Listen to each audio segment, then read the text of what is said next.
Jika kita berbicara tentang pembangunan Papua, maka salah satu hal utama yang menjadi kendala saat ini adalah aksesibilitas yang belum memadai. Hari ini kita dihadapkan pada kenyataan bahwa pembangunan adalah perjalanan panjang untuk memastikan setiap jengkal negeri ini tersambung dan memungkinkan masyarakat dari seluruh penjuru negeri, termasuk di tanah Papua, bisa mendapatkan akses terhadap layanan publik.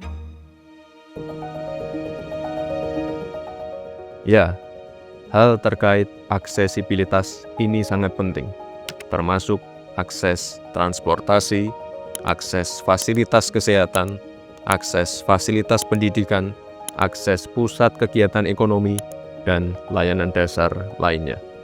Karena tanpa aksesibilitas yang memadai, masyarakat akan kesulitan dan kemajuan suatu daerah akan melambat, yang akhirnya membuat jurang kesenjangan antar daerah semakin dalam dan menimbulkan kompleksitas permasalahan sosial. Inilah hal-hal yang melatar belakangi penentuan fokus percepatan pembangunan di tanah Papua. Kita semua menyadari bahwa tantangan pembangunan Papua masih cukup kompleks, di mana tantangan terbesarnya adalah keterisolasian wilayah. Oleh sebab itu, pemerintah di bawah kepemimpinan Bapak Presiden Prabowo memiliki komitmen kuat untuk meneruskan pembangunan Jalan Trans Papua yang menghubungkan 6 provinsi di Papua, membentang dari Papua Barat Daya menuju Papua Barat, Papua Tengah, Papua Pegunungan, sampai Papua Selatan. Jalan Trans Papua juga harus kita tuntaskan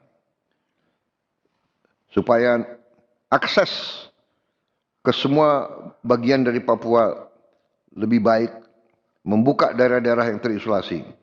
Saat ini, dari total panjang 3.375 km Jalan Trans Papua, sepanjang 2.263 km sudah terbangun aspal.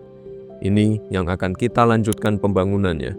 Pembangunan Jalan Trans Papua ini juga akan didukung dengan pembangunan daerah penyangga yang menghubungkan berbagai fasilitas layanan publik, termasuk pembangunan 24 rumah sakit sampai tahun 2029, pembangunan sekolah umum, sekolah vokasi dan kreatif hub, pembangunan jaringan komunikasi dan pusat kebudayaan, pembangunan pasar dan pusat aktivitas ekonomi, serta implementasi berbagai program pemerintah seperti MBG,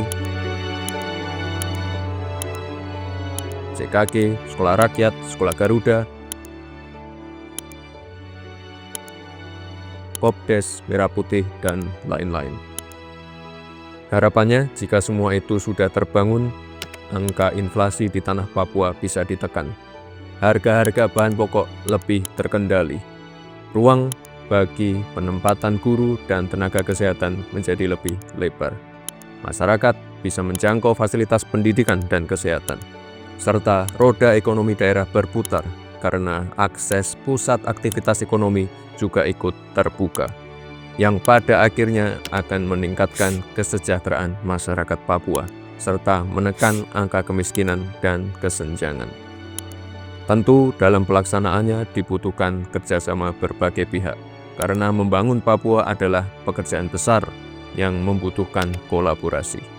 Baik kolaborasi dengan TNI Polri, serta berbagai kementerian, kolaborasi dengan pemerintah daerah, kolaborasi dengan para tokoh adat, tokoh agama, dan masyarakat, serta yang tidak kalah penting, kolaborasi dengan anak-anak muda Papua.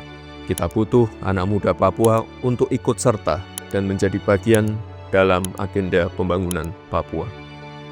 Teman-teman, pembangunan sejati adalah membangun kepercayaan rakyat, yang meyakinkan rakyat bahwa negara hadir untuk mereka. Selama fondasi ini terus kita perkuat, Indonesia tidak hanya akan tumbuh besar, tapi lebih merata dan lebih adil.